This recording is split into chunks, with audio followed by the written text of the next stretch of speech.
ఒకరిని చూడాలి అనిపించడం, వారిని చూడటం కన్నా బలమైన భావన. కలిసే వరకు ఎన్నో ఆలోచనలు, ప్రణాళికలు కొద్ది కొద్దిగా మొదలై చాలా ఎక్కువగా తయారై మనతోనే ఉండే ఆలోచన, మనల్ని పరధ్యానంలోకి నెట్టేస్తూనే తయారుగా ఉండమని చెప్పే ఆలోచన. తలుచుకోగానే పెరిగే గుండె వేగం, కలిసే వరకు కదలని కాలం, ఎదురు చూసిన క్షణం దగ్గర పడితే మూట కట్టుకున్న మాటల్ని పెదవుల కన్నా ముందే కళ్ళు చెప్పేస్తాయి.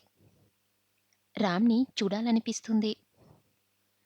రోహిణి కార్తె ఎండల్లో రోళ్లు పగలడం ఎలా ఉన్నా పదే పదే వచ్చే ఆలోచనల వల్ల తల మాత్రం పగిలిపోతుంది. కారణం ఇది అని ఖచ్చితంగా చెప్పలేను గానీ, గత 4 రోజులుగా రామ్‌ని చూడాలని చాలా అనిపిస్తుంది. అతన్ని అందరి ముందు తిట్టానన్న గిల్టు వల్ల కావచ్చు, లేదా తను నాతో మాట్లాడ్డానికి ప్రయత్నించిన ప్రతిసారీ నేను చూపించిన నిర్లక్ష్యపు ప్రవర్తన గుర్తొచ్చి కావచ్చు. ఉన్నట్టుండి ప్రేమ పుట్టేసిందా అంటే నా దగ్గర సమాధానం లేదు.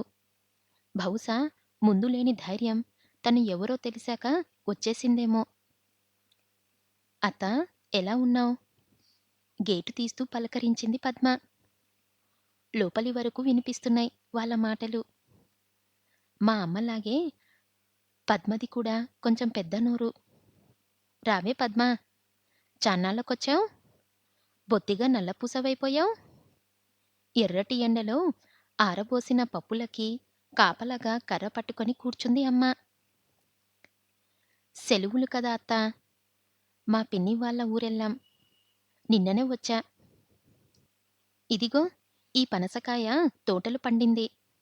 అమ్మ ఇమ్మని పంపింది. అబ్బా! మంచి వాసనొస్తుందే. చూస్తూనే నోరూరుతుంది. ఊర్లో పండిన కాయలు రుచే రుచి. కాయని తడిమి వాసన చూసి మురిసిపోయింది అమ్మ.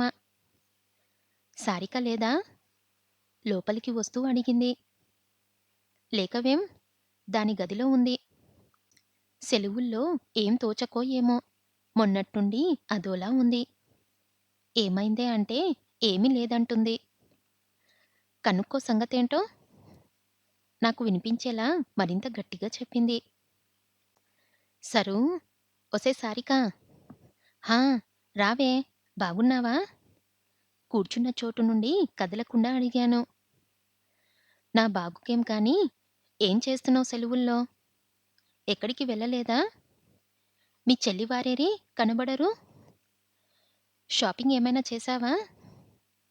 నా బీరువా తెరిచి బట్టలు పరీక్షగా చూస్తూ ప్రశ్నల మీద ప్రశ్నలు అడుగుతుంది. అబ్బా! ఏంటే నీ గొడవ? విసుక్కున్నాను. గొడవే అవుతుంది నీకు నాకు. నువ్వలా కూర్చునే ఉంటే. లేచి రెడీ అవ్వు. శ్రీకన్యలో యముడికి మొగుడు సినిమా ఆడుతుంది. వెళ్దాం పదా? నన్ను కుర్చీలో నుంచి బలవంతంగా లేపింది. నేను రాను, పోవే. నాకు మూడ్ లేదు. సుప్రీం హీరో సినిమాకి రానంటావా? కళ్ళు పోతాయి.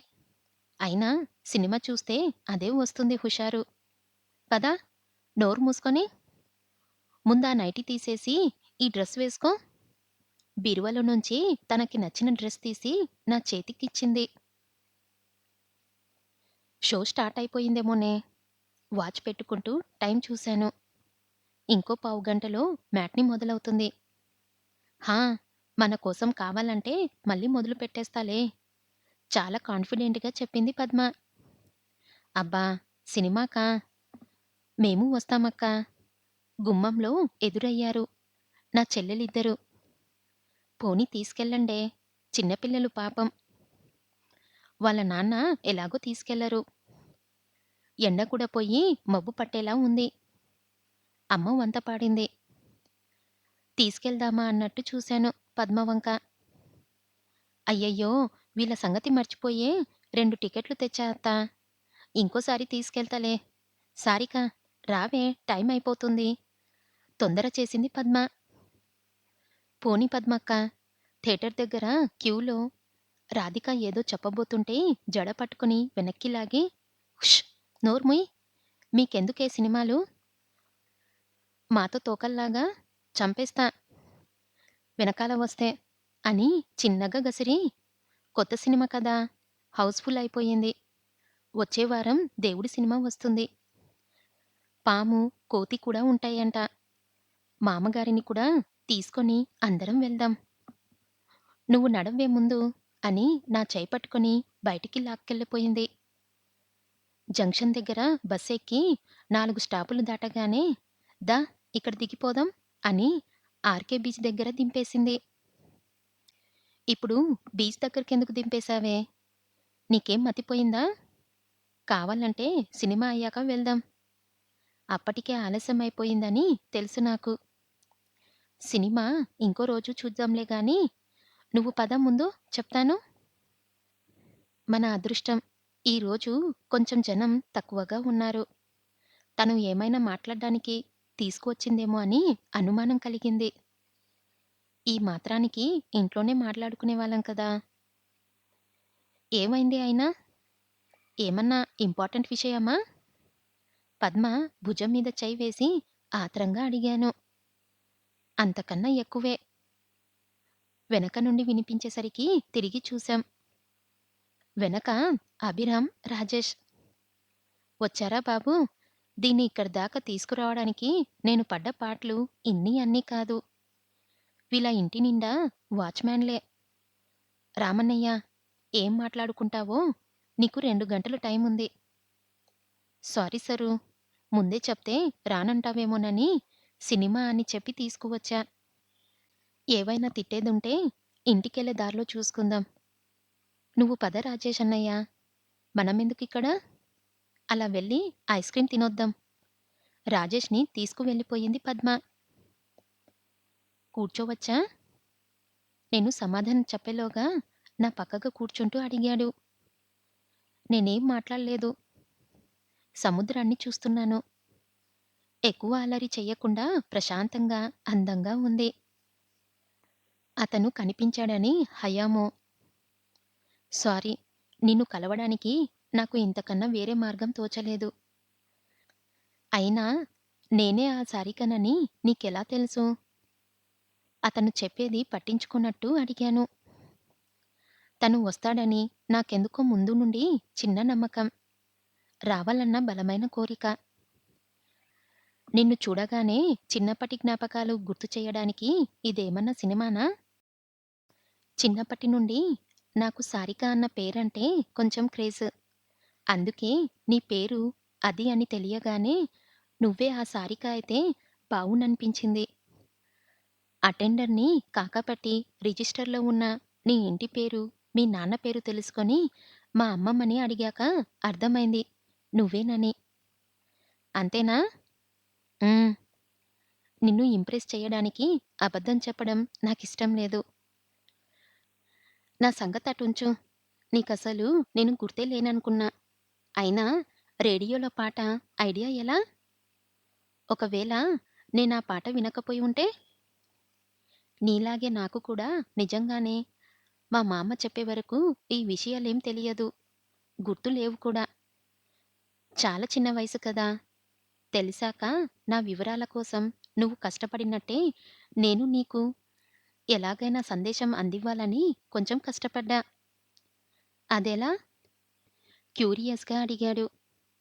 చిన్నప్పుడు కొన్నాళ్ళు నేను, కొంతమంది పిల్లలం కలిసి 'రారండోయ్ రారండోయ్' అని రేడియోలో బలానందం ప్రోగ్రాం చేశాం. అందుకే నాకు అక్కడ చాలా మంది పరిచయం. అలా అప్పుడున్న పరిచయం ఇలా ఉపయోగపడింది. అయినా నువ్వు వినకపోయే ఛాన్సే లేదు. నీకు పాటలంటే ఇష్టమని నువ్వే అన్నావు.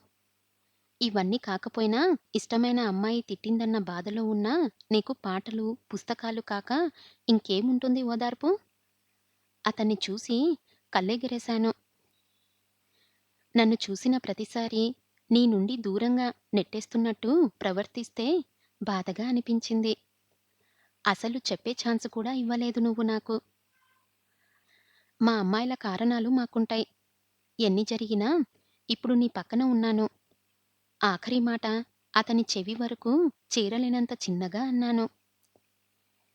చిన్నప్పుడు నీతో ఉన్న ఆ కొద్ది రోజులు చాలా బాగుండేవి సారిక. ఆ వయసుకి అదేంటో తెలీదు. సెలవులు ఎప్పుడొస్తాయా? నువ్వెప్పుడొస్తావా అని చూసేవాణ్ణి. ఆడపిల్లలతో ఆటలేంట్రా అని అందరూ తిట్టినా పట్టించుకునేవాణ్ణే కాదు. తర్వాత నువ్వు రావడం మానేశావు. నిద్రలో వచ్చి పొద్దునకి కరిగిపోయే అందమైన కలల. ఆ కలలేవో తెల్లవారుజామున కన్నట్టున్నావు. ఇలా నిజమైపోయాయి. ఇన్ని సంవత్సరాల తర్వాత నన్ను మళ్ళీ నీ ముందు పెట్టాయి. సరే, ఇక నేను వెళ్తాను. అప్పటికే మేం వచ్చి 2 గంటలు దాటేసింది. దూరంగా పద్మ, రాజేష్ మమ్మల్ని ఓ కంట కనిపెడుతూనే ఉన్నారు. అప్పుడేనా? ఇంకా ఏం మాట్లాడందే? ఇప్పుడేగా మొదలైంది. అన్నప్రసన్న రోజునే ఆవకాయ ఎందుకు? మెల్లగానే తీసుకెళ్దాం. లేచి పద్మని పిలిచాను. హ్మ్. సముద్రం వంక చూస్తూ అన్నాడు. రామ్, కాలేజీలో తిట్టినందుకు సారీ. చెప్పాలనిపించి చెప్పేశాను. పర్లేదు. అది ఒకందుకు మంచిదే అయింది. అలా తిట్టకపోయుంటే కథ ఇంతవరకు వచ్చేదా? సరే సరే, నాకు లేటయిపోతుంది. సెలవులయ్యాక కలుద్దాం. అదేంటి, మళ్ళీ కలవవా? అప్పటి వరకు మరి? జాలిగా అడిగాడు. కలలు ఇన్నాళ్ళు నువ్వు కన్నావు. ఇప్పుడు నేను కంటాను. ఇక నుంచి నీవి నావి ఒకటే కలలు అనుకుంటా అని వెనక్కి తిరిగి చూసి నవ్వి వచ్చేశాను. అభి, సారిక అని మా పేర్లని ఇసుకలో రాసి వెళ్తున్న నా వైపు చూస్తున్నాడు రామ్. ఇష్టం ప్రేమగా మారే మొదటి దశలో నచ్చిన వారి పేర్లు పదే పదే పలకడం, గోడల మీద, పుస్తకాల్లో, నీటి మీద, ఇసుకల్లో, సబ్బు నురగల్లో, గాలిలో, చివరికి తినే కంచంలో ఎప్పుడు గుర్తొస్తే అప్పుడు వారి పేరు రాసుకోవడం చాలా సహజమైన పరిణామమేమో. చెరిగిపోతాయని తెలిసి కూడా అలా రాయడంలో ఒక ఆనందం. ఇప్పుడు నేను అదే చేస్తున్నాను. ఆ రోజే క్లాసులు ప్రారంభమయ్యాయన్న జాలి కూడా లేకుండా సెమీకండక్టర్ డోపింగ్ గురించి గంటన్నర నుండి ఆపకుండా క్లాస్ చెప్తున్నారు electronic circuits professor Rajyalakshmi. Excuse me madam, may I come in? అన్న పిలుపుతో క్లాసంతా ఒక్కసారి గుమ్మం వైపు చూసింది. ఎస్. మొదటి రోజే late? I hate late comers. నీకు ఇవాళ అటెండెన్స్ లేదు కోపంగా అన్నారు ప్రొఫెసర్. పర్వాలేదు మేడం, క్లాస్ వినిపిస్తే చాలు అంటూ లోపలికొచ్చాడు రామ్. సరేరా, ఇంతకీ ఏంటి నీ పేరు? ఖాళీ బెంచ్ల వంక చూపించారు కూర్చోమని సైగ చేస్తూ. అభిరామ్ మేడం అని వచ్చి నా పక్కనున్న బెంచిలో కూర్చున్నాడు. మిగిలిన వాళ్ళంతా ముసిముసి నవ్వులు నవ్వుకుంటున్నారు. నా క్లాసులో రామ్‌ని ఊహించని నాకు ఒక్కసారిగా చెమటలు పట్టేశాయి. అయినా ఏమీ పట్టించుకోకుండా పాఠం వింటున్నట్టు బోర్డు వైపు చూస్తూ కూర్చున్నాను నేను. నువ్వేంటి మా క్లాస్‌లో? మీ కెమికల్ ఇంజినీరింగ్ నుండి గెంటేశారా? కాసేపటికి ఉండబట్టలేక నోట్‌బుక్కు ఆఖరి పేజీలో రాసి మేడం బోర్డు వైపు తిరగ్గానే రామ్‌కి పాస్ చేశాను. నువ్వేం చెప్పకుండా వెళ్ళిపోయావు ఆ రోజు. పైగా మెల్లగా తీసుకెళ్దామన్నావుగా. అందుకే బండి స్టార్ట్ చేద్దామని వచ్చా. జవాబు రాసి తిరిగి ఇచ్చాడు. నువ్వు నీ బండి గోల. క్లాసయ్యాక ఎలాగో కలుస్తా కదా! ఈ కాసేపట్లో ఏమైపోతుంది? అవన్నీ నాకు తెలియదు. నాకు నిన్ను చూడాలనిపించింది. వచ్చేశాను. చూడందరూ ఎలా నవ్వుకుంటున్నారో. ప్లీజ్ నా పరువు తీయకు. పో నీ క్లాస్‌కి. ఏడ్శారు. రాసి ఇచ్చి ఒకసారి క్లాసంతా కలియ చూశాడు. అందరూ నిశ్శబ్దమైపోయారు. ఒక 10 నిమిషాల తర్వాత నువ్వు ఇక్కడే ఉంటే నేను క్లాస్ వినలేను. మళ్ళీ రాసి బుక్ ఇవ్వబోతుంటే చూసేశారు రాజ్యలక్ష్మి మేడం. బాబూ, మిస్టర్ లేట్ కమర్, తల్లి నీలం చుడిదార్, క్లాస్‌లో నుంచి బయటికి పొండి మీరిద్దరూ ముందు. గట్టిగా అరిచారు ఆవిడ. తల కొట్టేసినట్టయింది నాకు. లైఫ్‌లో మొదటిసారి తెలుసా? ఇలా క్లాస్ మధ్యలో నుంచి వచ్చేయడం. క్యాంటీన్‌లో కూర్చుంటూ అన్నాను. వచ్చెయ్యడం కాదు. సగౌరవంగా గెంటి వెయ్యబడటం. పడి పడి నవ్వాడు రామ్. నవ్వకు. ఇంక ఈ సెమిస్ట్రీ అంతా నేను ఆవిడ్ని ఇంప్రెస్ చెయ్యలేక చావాలి. మెల్లమెల్లగా అలవాటయిపోతాయిలే ఇవన్నీ. ఏం తాగుతావు? ఒక ఫ్రూటీ. అన్నా, ఒక ఫ్రూటీ, ఒక గోల్డ్ స్పాట్. ఆర్డర్ చెప్పాడు. ఎక్కడికి వెళ్దాం? డ్రింక్ చేతికిస్తూ అడిగాడు. ఏం తిక్క తిక్కగా ఉందా? క్లాసులు అవి ఎగ్గొట్టి నేనెక్కడికి రాను. తర్వాత క్లాస్‌కి వెళ్ళిపోతాను నేను. అయినా ఏంటి జబర్దస్త్ చేస్తున్నావు? క్లాస్‌లో నుంచి ఇలా వచ్చేయడం నాకు మింగుడు పడట్లేదు. ఇదిగో ఆల్రెడీ ఒక సంవత్సరం వేస్ట్ చేసేశావు. నేను సీనియర్ అవ్వడం వల్ల నీకన్నా ఒక సంవత్సరం ముందు కాలేజీ నుండి బయటికి పోవాలి. సో, ఎలా చూసినా నీకు నాకు మిగిలేది 2 సంవత్సరాలే. నాకు ప్రతి నిమిషం చాలా విలువైనది. ఏం ఆ రెండేండ్లయ్యాక వదిలేస్తావా? అతన్ని ఆట పట్టించడం నచ్చుతుంది నాకు. బాబోయ్! నీతో మాట్లాడటం చాలా కష్టం. అప్పుడే ఏం చూసావు? సరే చెప్పు. నేనంటే ఇష్టమా కాదా? ఫ్రెండు అది ఇది అనకు. సూటిగా అడిగేశాడు. నాకు క్లాస్‌కి టైం అయింది. మళ్ళీ కలుస్తా. బహుశా ప్రతిమాలిపించుకోవడం మా అమ్మాయిలకి ఇష్టం కావచ్చు. ప్రతిసారి ఇలాగే పారిపోతున్నావు సారిక. మళ్ళీ క్లాస్‌కి వచ్చేస్తా చూసుకో. ఓహ్! అలాగా. ప్రతిసారి క్లాస్‌కేం వస్తావులే గానీ, ఈ ఆదివారం సరదాగా మా ఇంటికొచ్చేయ్. నేనంటే ఎంతిష్టమో మా అమ్మ నాన్నలకే చెప్దువు గాని. ఏమంటావ్? కళ్ళెగరేసి నవ్వుతూ క్లాస్‌కి బయలుదేరాను. సారికా నిజంగా వచ్చేస్తా. రమ్మనేగా నేను చెప్పింది? ఆదివారం ఉదయం. మా ఇంట్లో అంతా ఎదురు చూస్తూ ఉంటాం. మర్చిపోకు మరి. రాడన్న నా నమ్మకం అతన్ని మరింత రెచ్చగొట్టేలా చేసింది. వస్తా. నాకేం భయం? అంతవరకు నా క్లాస్ వైపుకి రావొద్దు. చెప్పేసి వచ్చేశాను. 4 రోజుల తర్వాత ఆదివారం. ఇంట్లో అందరూ హడావుడిగా ఉన్నారు. అమ్ముడు సారికా, ఈ వడియాలు ఎండలో పెట్టాలి. కొంచెం సాయం చెయ్యమ్మా. టైం అయిపోతుంది మళ్ళీ. వడియాల డబ్బా పాత చీర పట్టుకొని వీధి వాకిటి వైపు వెళ్తూ పిలిచింది మా అమ్మ. ఏవోయ్ వర్ధనం, ఇదిగో కాయగూరలు. తర్వాత అది లేదు, ఇది లేదు అంటే మళ్ళీ వెళ్ళేది లేదు. చిన్నా, ఈ బుట్ట అమ్మకిచ్చి ఒక కాఫీ తేవే. టైం అయిపోయింది అంటుంది మళ్ళీ. బయట నుండి తెచ్చిన కూరగాయల బుట్ట రాధికకి ఇచ్చి, బట్టలు మార్చుకోవడానికి వెళ్ళాడు నాన్న. ఇదిగో మీ కాఫీ. మళ్ళా అడిగితే ఇవ్వను. గంట వరకు వంటగదిలోకి వచ్చే ప్రసక్తే లేదు. ఈలోగా కూరలు తరిగి పెట్టేసుకుంటాను.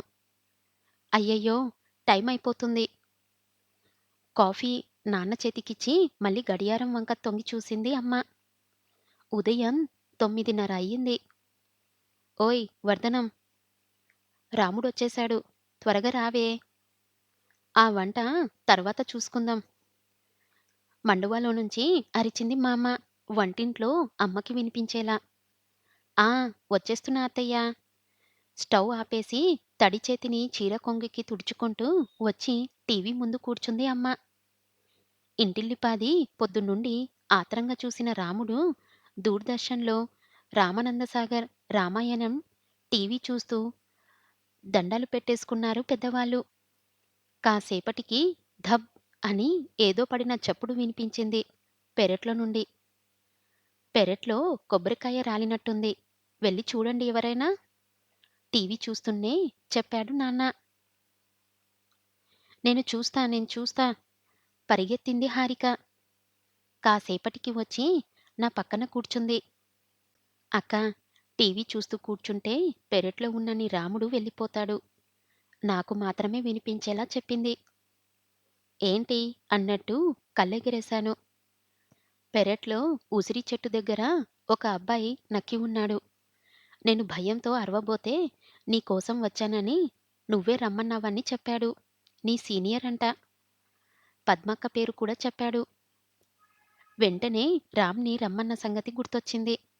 అవునా? నమ్మలేనట్టుగా అడిగాను. తర్వాత తీరిగ్గా ఆశ్చర్యపోదువు గాని ముందెళ్ళి చూడు. అమ్మని నేను చూసుకుంటా. భరోసా ఇచ్చేసింది. మళ్ళీ నువ్వెక్కడికే? నేను లేచి వెళ్తుంటే అడిగింది అమ్మ. అబ్బా! బాత్రూంకి వెళ్తుంది. అది. అన్నీ చెప్పాలి నీకు. నువ్వు టీవీ చూడు. విసుగు నటించింది హారిక. పెరట్లో ఉసిరి చెట్టు పక్కన నక్కి ఉన్న రామ్‌ని చూసి నవ్వొచ్చింది. వెంటనే ఎవరైనా చూస్తారా అని భయం వేసింది. అయ్య బాబోయ్! రామ్! ఇలా వచ్చేశావేంటి? నేనేదో సరదాగా అన్నాను. పో పో! లోపల నుండి ఎవరైనా వస్తారేమో అని చూస్తూ కంగారుగా అన్నాను. నేను నిన్ను కలవడానికి రాలేదు. ఏది? లోపల ఉన్నారా మీ అమ్మా నాన్న? వాళ్ళతో మాట్లాడతా. హా! ఉన్నారు. వెళ్ళు. అయినా అంత ధైర్యం ఉన్నవాడివి వీధి గుమ్మంలో నుంచి రావచ్చుగా? ఏం చెప్తాడా అని అడిగాను. గుమ్మంలో నుంచి వస్తే ఇంటి అల్లుడుగానే. దానికి టైం ఉందిలే. ఇంతకీ చెప్పు. నేనంటే ఇష్టమా?